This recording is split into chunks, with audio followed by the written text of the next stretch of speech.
Assalamualaikum warahmatullahi wabarakatuh. Kami dari kelompok 2 akan mempresentasikan hasil kerja kelompok kami yang berjudul Tutorial Based Computer. Secara umum, tutorial based computer itu adalah model program pembelajaran yang memungkinkan materi yang disajikan melalui sebuah komputer sehingga membuat guru nantinya seolah-olah beralih menjadi tutor dalam proses pembelajaran. Sebelum menginjak ke materi selanjutnya, kami akan memperkenalkan anggota kelompok kami. Yang pertama, Rahman Arif Al-Fatah, NIM 164 yang akan menjadi penyaji 1. Nantinya akan membahas definisi dari program tutorial based learning. Yang kedua adalah Atika Maulidina Hasan, NIM 169, nantinya akan membahas penerapan tutorial based learning. Yang ketiga adalah Bella Maulidiawati, NIM 182 yang nantinya akan membahas mengenai langkah-langkah dan flowchart tutorial based learning. Dan yang terakhir adalah Syaifullah Al-Ramadhani, NIM 187 yang akan membahas mengenai penerapan tutorial based learning di SD. Assalamualaikum warahmatullahi wabarakatuh. Saya Rahman Arif Al-Fatah, NIM 164. Di sini saya akan membahas tentang definisi model tutorial based computer. Makna istilah model tutorial berdasarkan asal kata. Tutorial dapat diartikan dalam dua kategori bentuk kata, yaitu kata benda dan kata kerja. Sebagai kata benda, tutorial berarti pelajaran pribadi, guru pribadi, pengajaran tambahan. Sedangkan sebagai kata kerja, tutorial berarti mengajar di rumah, mengajar ekstra, memberi les, dan pengajaran tambahan. Nah, sedangkan tutorial merupakan sistem komputer yang digunakan untuk menyampaikan materi ajaran. Dalam paket ini, teknik mengajar, teknik menyampaikan evaluasi, alternatif pertanyaan dan jawabannya dipersiapkan dengan baik terlebih dahulu, sehingga siswa dapat merasa seperti berinteraksi langsung dengan pengajar. Nah, tutorial merupakan program yang menyajikan informasi dan pengetahuan dalam topik-topik tertentu diikuti dengan latihan pengertian tersebut. Sedangkan tutorial merupakan sebuah program yang didesain untuk menyampaikan materi ajaran disertai dengan soal-soal latihan. Jadi, kesimpulannya adalah tutorial merupakan sebuah program yang didesain untuk menyampaikan materi ajaran disertai dengan soal-soal latihan.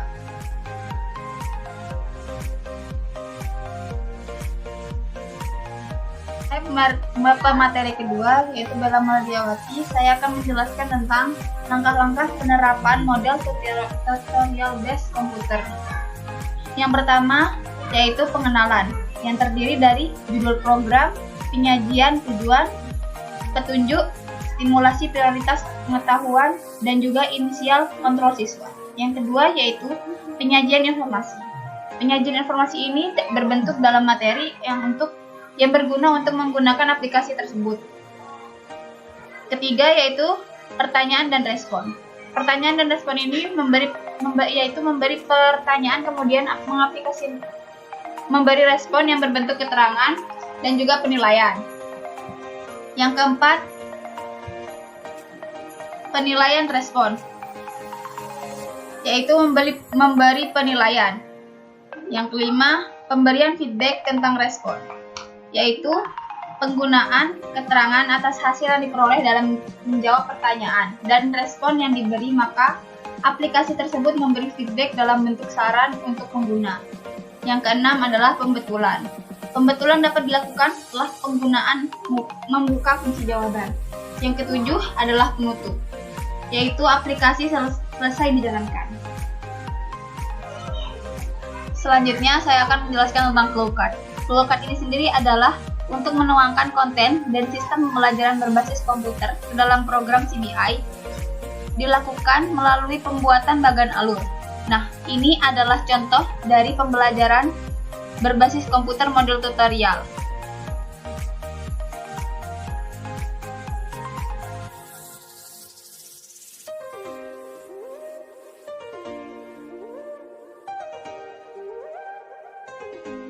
Selanjutnya, saya Atika Maulidina Hasan selaku penyaji 3 akan menjelaskan mengenai penerapan model tutorial dalam proses pembelajaran.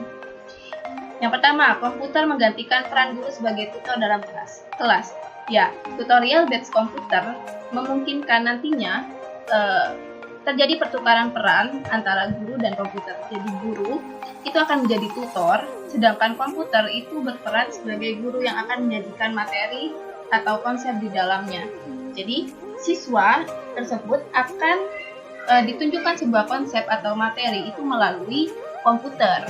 Yang kedua, siswa berpartisipasi aktif dengan informasi pembelajaran yang disajikan dari komputer.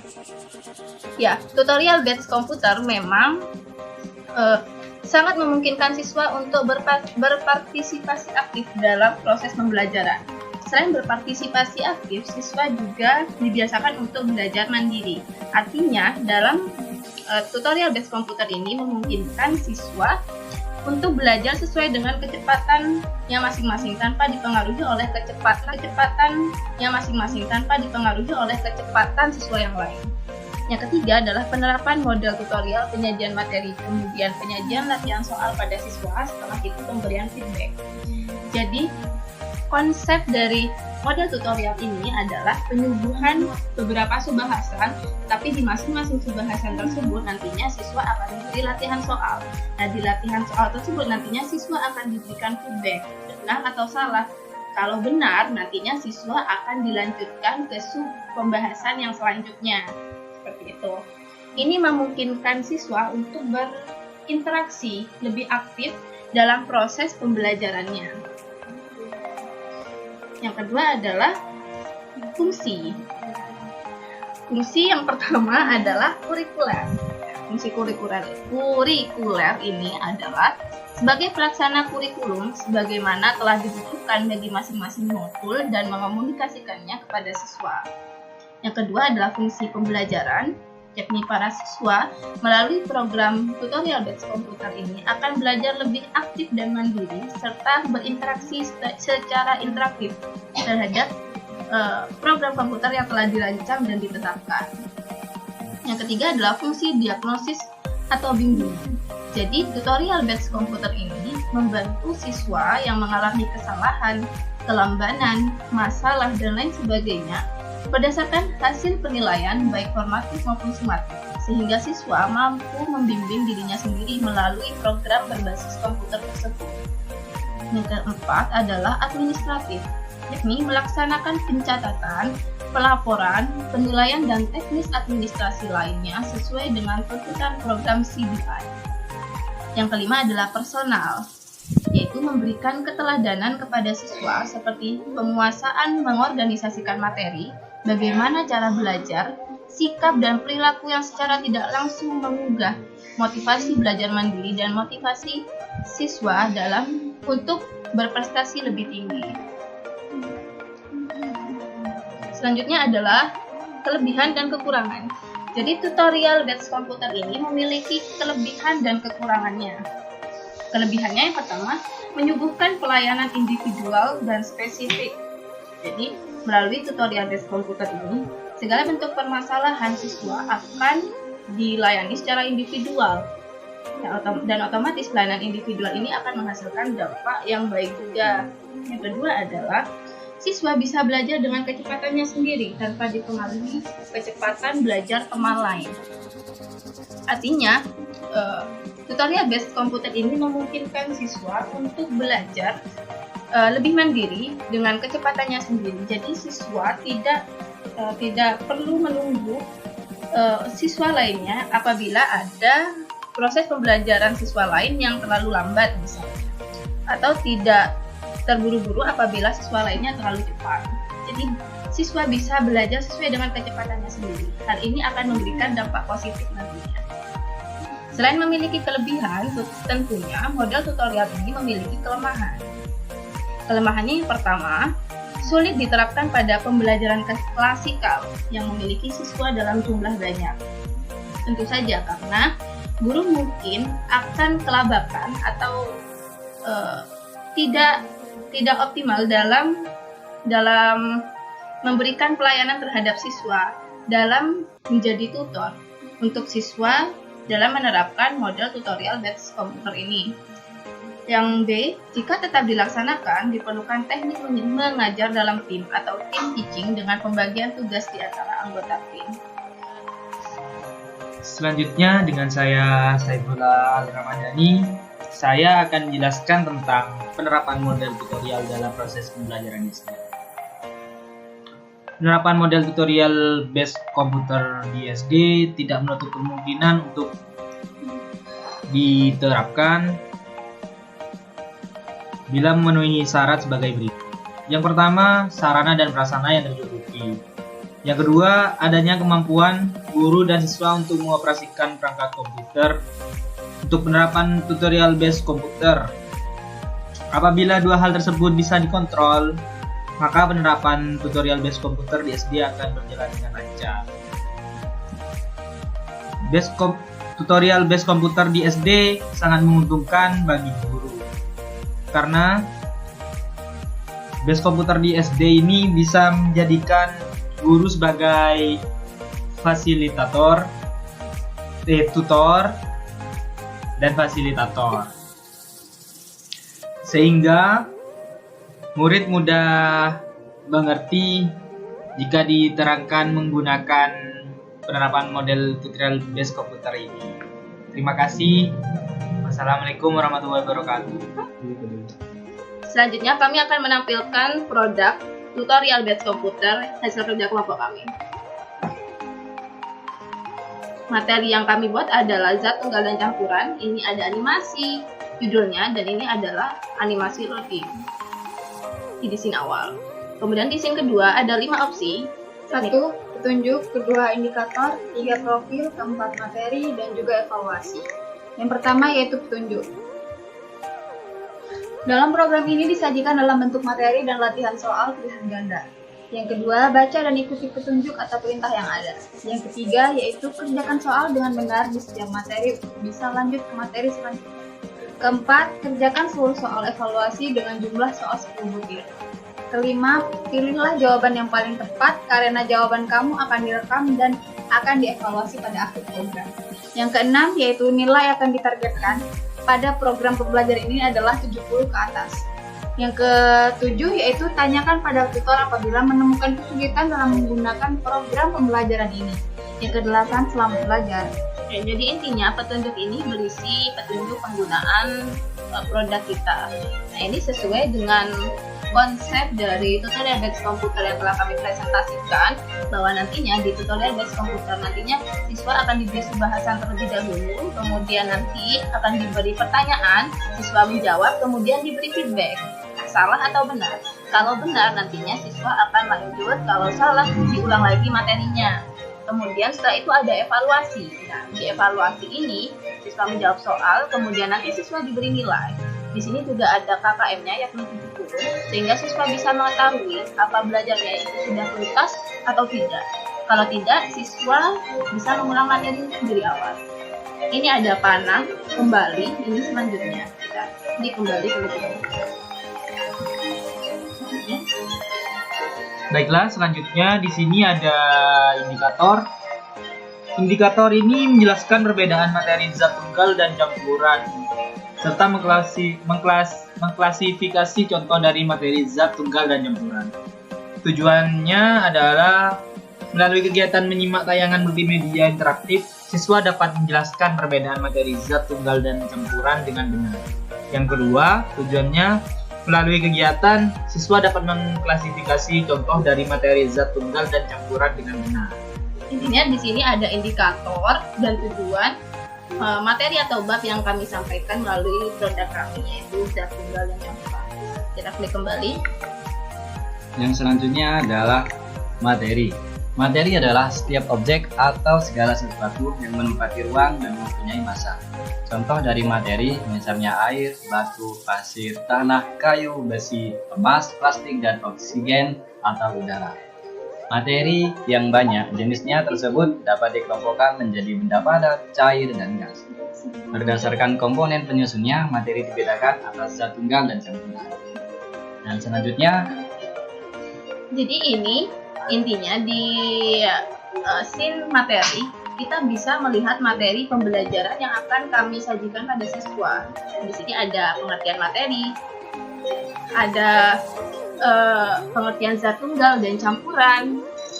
Zat tunggal, jadi zat tunggal itu ada unsur dan senyawa. Jadi siswa bisa membaca pengertian dari unsur dan senyawa tersebut di scene materi. Selanjutnya, kalau siswa sudah membaca materi ini, siswa kalau mengklik selanjutnya maka siswa akan diberi soal.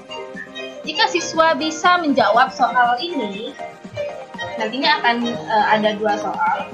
Kalau siswa bisa menjawab 2 soal, maka akan lanjut ke materi selanjutnya. Kalau tidak, kembalikan ke materi sebelumnya. Ya. Berdasarkan susunan kimianya, materi dan tanggal dikelompokkan jadi 3 berikut ini, kecuali singkat cerita ini jawabannya adalah zat. Kalau benar, berarti pertanyaannya di next. Berikutnya yang merupakan kelompok unsur non logam. Misalnya kalau kita menjawab salah. Nah, kalau kita menjawab salah, kita akan kembali ke materi sebelumnya. Jadi ini merupakan feedback. Oke. Kita jawab dengan benar. Berikutnya merupakan kelompok unsur non logam. Yang termasuk unsur non logam adalah B. Zat campuran. Zat campuran adalah zat komponen penyusunan terdiri atas 2 atau lebih zat atau materi berdasarkan sifatnya. Zat campuran terdiri atas campuran homogen dan campuran heterogen. Zat campuran homogen adalah campuran yang terdiri atas 2 materi atau zat yang dapat menyatu secara merata. Contoh, campuran homogen antara lain sirup, campuran gula, pewarna, dan air. Larutan oralit, campuran air dan garam, dan udara, campuran gaseous. Zat campuran heterogen adalah campuran yang terdiri atas 2 zat atau materi berbeda yang tidak dapat menyatu secara sempurna. Contoh campuran heterogen antara lain air kopi tumbuk, air dengan tanah, dan air dengan minyak. Jadi ini adalah penyajian materi yang kedua, yaitu zat campuran. Sama seperti tadi, jika kita klik selanjutnya maka siswa akan disajikan soal. Contoh soalnya yaitu contoh campuran homogen dan kehidupan sehari-hari adalah. Nah, jika kita menjawab soal ini dengan benar, maka seperti tadi kita akan di next ke jawaban selanjutnya. Kalau tidak, kita akan dikembalikan ke materi yang sebelumnya tadi. Misal, contoh campuran homogen dalam kehidupan sehari-hari, kita menjawab makanan. Salah, berarti siswa harus membaca materi tersebut kembali. Kalau siswa sudah menjawab benar, misalnya air gula yang benar, maka siswa akan di next ke pertanyaan selanjutnya. Pertanyaan selanjutnya yaitu campuran antara 2 macam zat atau lebih yang partikel-partikel penyusunannya masih dapat dibedakan satu sama lain disebut campuran heterogen. Berarti tadi sudah menjawab 2 soal benar. Artinya materi zat tunggal dan campuran siswa sudah mengetahui. Siswa sudah menyelesaikan opsi dari materi ini. Artinya siswa sudah membaca materi dari produk kita. Selanjutnya di sini ada evaluasi. Mari kita buka. Yang pertama kita mengisi nama terlebih dahulu sebelum membuka soal. Kemudian klik tombol mulai. Nah, evaluasi ini biasanya dilakukan setelah siswa sudah menyimak materi dan sudah menyelesaikan soal-soal yang ada di kelanjutan materi tersebut. Nah, ini evaluasinya, kita harus mengisikan nama, misalnya Ani, setelah itu dibuka.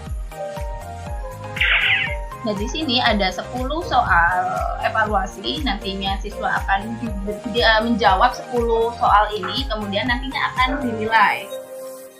Yang pertama yaitu segala sesuatu yang menempati ruang dan memiliki massa disebut materi.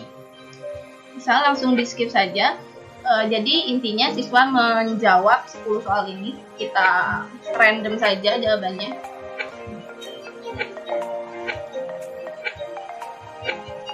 Nah, Nah, setelah kita sudah menjawab 10 soal, maka di sini sudah ada nilai akhirnya.